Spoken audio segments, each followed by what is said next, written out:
Hi everyone, आप सबका स्वागत है कोड फॉर एजुकेशन में। ये है एडवांस जावास्क्रिप्ट का पार्ट नंबर 21 गाइस। इसके अंदर हम देखेंगे आपका स्ट्रिक्ट मोड के बारे में कि किस तरीके से आप स्ट्रिक्ट मोड को यूज कर सकते हैं जावास्क्रिप्ट के अंदर, थ्योरी एंड प्रैक्टिकल गाइस।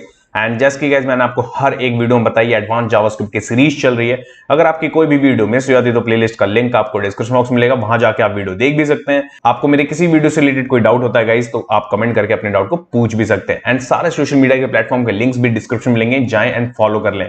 चलिए यहाँ पे देखते हैं सबसे पहले what is a strict mode. इसका इंट्रोडक्शन रखा है मैंने छोटा सा, इसको पहले रीड कर लेते हैं। JavaScript strict mode is a way to opt into a restricted variant of JavaScript, thereby implementing operating out of Shopee mode. Okay, strict mode is not just a subset. It initially has different semantics from normal code. It means कि आपका stick mode क्यों है, जब कभी भी आपने JavaScript के अंदर कोड लिखा है तो हम जब मल्टीपल कोड्स और एक लार्ज बेस्ड कोड लिखते हैं ना गाइस, तो उस टाइम पे क्या होता है कि ब्राउजर हमें एरर नहीं दिखाता। ओके, जो एक्चुअल में एरर होते हैं वो तो हमें मिल जाते हैं, जो जावास्क्रिप्ट खुद प्रिडिक्ट करता है, जो एरर हैंडलिंग के थ्रू वो देखते हैं। बट अगर हमें खुद चाहिए कि जितने भी सिंटैक्स से रिलेटेड या एक भी एक्स्ट्रा कैरेक्टर अगर हमारे कोड के अंदर अवेलेबल है तो वो भी हमें एरर देखना है ब्राउजर पे, तो वो उसके लिए हम यहाँ पे स्ट्रिक्ट मोड को यूज करते हैं। Okay, next, browsers not supporting strict mode while run strict mode code with different behavior from browsers that do. So don't rely on sticky mode without feature testing for support for the relevant experts of strict mode. Stick mode code and non-stick mode code can coexist, so script can object into strict mode. Okay, simple. यहां पे मैंने यही mention करा है कि सम browsers पे आपको ये चीज चलेगी नहीं चलेगी, बट क्रोम पे अगर डेफिनेटली अगर आपके ब्राउजर क्रोम पे चल रहा है या अगर आपको टेस्ट कर रहे हैं क्रोम पे, तो क्रोम पे आपका ये वर्किंग करेगा गाइस। ओके, अब ये कैसे करेगा ये तो हम देखेंगे, उसका मेथड समझिए सबसे पहले कैसे। सपोज जब कभी भी हम किसी भी चीज को यूज करते हैं तो हमारे पास में बहुत सारी चीजें अवेलेबल होती हैं, लाइक डेटा टाइप हो गई हमारे पास में, वैर लेट कॉन्स्ट हो गए, या फंक्शन डिक्लेरेशन हो गए, एरो फंक्शन हो गए, जो भी अभी तक हमने बेसिक और एडवांस में पढ़ा है। तो सपोज मैंने यहाँ पे एक वेरिएबल डिक्लेयर करना है, बट मैं यहाँ पे ना वैर रेट और कॉन्स्ट तीनों में से कुछ चीज यहाँ पे मैं यूज नहीं कर रहा। ओके, डायरेक्ट मैंने क्या करा, एक एक्स लिया, उसकी वैल्यू मैंने स्ट्रिंग पास कर दी, दैट्स इट। अगर मैं इस चीज को कंसोल करवाऊंगा ना तो कंसोल में ये वैल्यू प्रिंट हो जाएगी विदाउट एरर। बट आपको पता है कि ये एरर है क्योंकि डिक्लेरेशन नहीं हुआ है हमारे वेरिएबल का। ओके, तो उस टाइम पे आपको क्या करना होगा, उस टाइम पे आप यहां पे यूज करेंगे यूज स्टिक। ओके, जब हम इसे यूज करेंगे और ये ब्राउजर पे एक मैसेज शो कराएगा कंसोल में हमें कि डिक्लेरेशन नहीं है आपका वेरिएबल। ओके, विदाउट इसके अगर आप इसे प्रिंट करवाएंगे तो ये डायरेक्ट चल जाएगा, कोई भी एरर नहीं मिलेगा। दैट्स वाई मैं आपको बता रहा हूं कि जब कभी भी हमें एक बेटर प्रैक्टिस करते हैं कि हम जब भी कोड लिख रहे हैं हम चाहते हैं कोई भी एक्स्ट्रा कोड हमारे जावास्क्रिप्ट के अंदर नहीं आए, तब हम इस मोड का यूज करते हैं, और आपको भी करना चाहिए। ओके, तो अब जितनी भी चीजें मैंने अभी यहां पे समझाई हैं, छोटा सा ये थ्योरी का पार्ट है, इनको प्रैक्टिकल करके देखते हैं और समझते हैं कि कैसे रन करती हैं चीजें। चलते हैं यहाँ पे प्रैक्टिकल वाली फाइल पे। सो गाइज यहाँ पे एडिटर पे आने के बाद में सबसे पहले मैंने एक फाइल बना रखी है part 21 JavaScript strict mode .html। ये हमारी सेम फाइल होने वाली है जिसके अंदर पूरा कोर्स कवर हो रहा है आपका। ओके, यहाँ पे आपकी फाइल है, यहाँ पे आपको आउटपुट देखने को मिलेगा। अब जो मैं एग्जांपल अभी आपको समझा रहा था, अगर मैं वही चीज ले लूं यहाँ पे, सपोज मैं ऐसे कर देता हूं, ये देखिए। ओके, और मैं अगर इतनी ही चीज विदाउट कंसोल भी अगर मैं सेव करूं पहले सपोज, और आपको दिखाऊं तो कोई एरर नहीं आया, बल्कि ये गलत है कोड, अभी भी आपको एरर देना चाहिए था। ओके, बट नहीं शो हो रहा। ओके, अगर मैं इसके बाद भी एक्स ले लूं और प्रिंट करवाऊं, करूं सेव, तो आपको कंसोल में ये प्रिंट होता हुआ दिखेगा, जबकि आप देखेंगे कि हमने यहां तो कुछ डिक्लेयर करा ही नहीं है। ओके, बट अगर जैसे ही मैं यहां पे मैं यूज कर लूंगा आपका यहां पे यूज स्ट्रिक। ओके, ये मैं यहां पे मोड यूज कर रहा हूं, करूंगा मैं सेव, एंड जैसे ही मैं सेव करूंगा ना गाइस, सेव करने के तुरंत बाद मेरे को यहां पे आपका वेरिएबल का नॉट डिक्लेयर का यहां पे एरर देखने को मिल रहा होगा कंसोल में आपको। क्यों?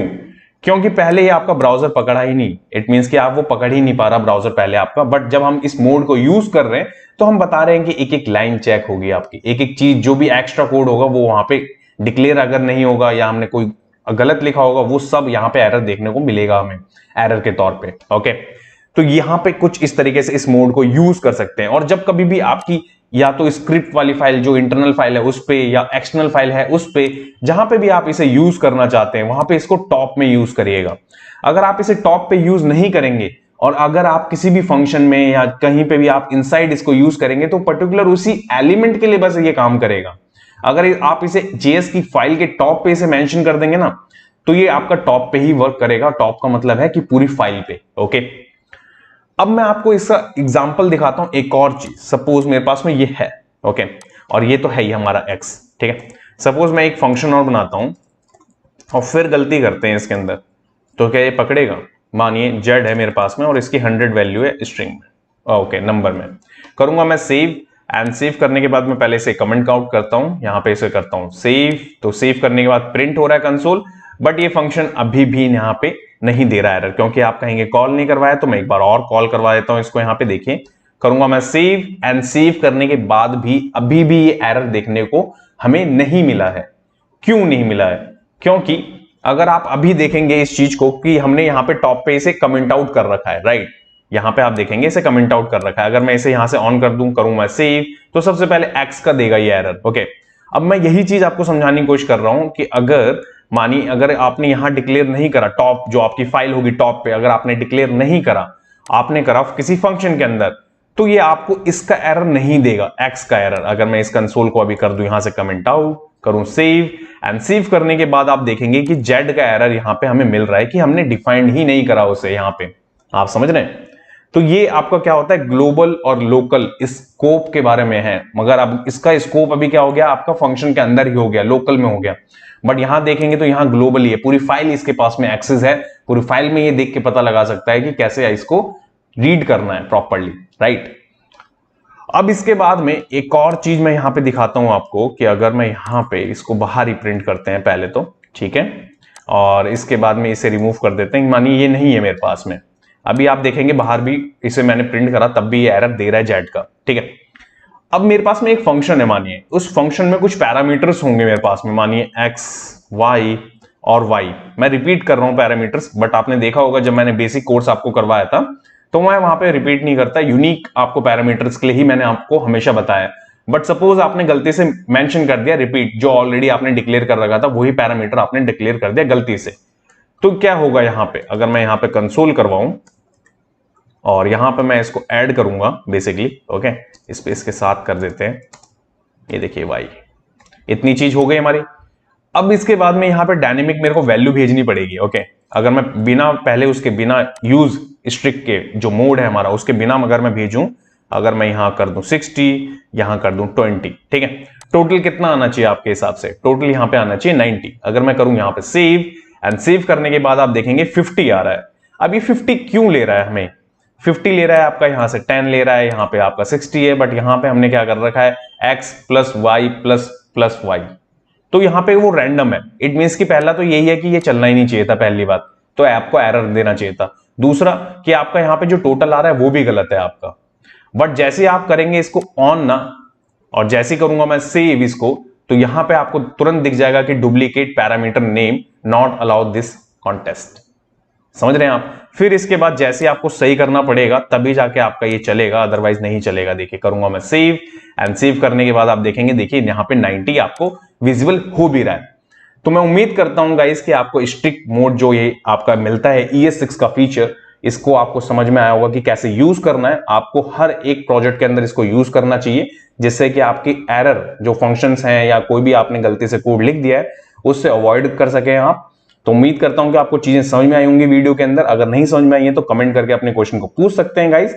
नेक्स्ट वीडियो में आपको मैं क्या पढ़ाने वाला हूं वो भी एक बार देख लेते हैं। सो गाइस नेक्स्ट वाले पार्ट में हम देखेंगे आपका जावास्क्रिप्ट के अंदर एरर हैंडलिंग के बारे में। जैसे कि अभी एरर हैंडलिंग हमने पढ़ा, आपका एक मोड, अब इससे ही आपका एक्सटेंड वर्जन है आपका ES6 के अंदर आपका एरर हैंडलिंग, उसके अंदर भी हम डिटेल में कवर करेंगे theory and practical guys. Thanks for watching this video. जब तक के लिए till then bye bye guys.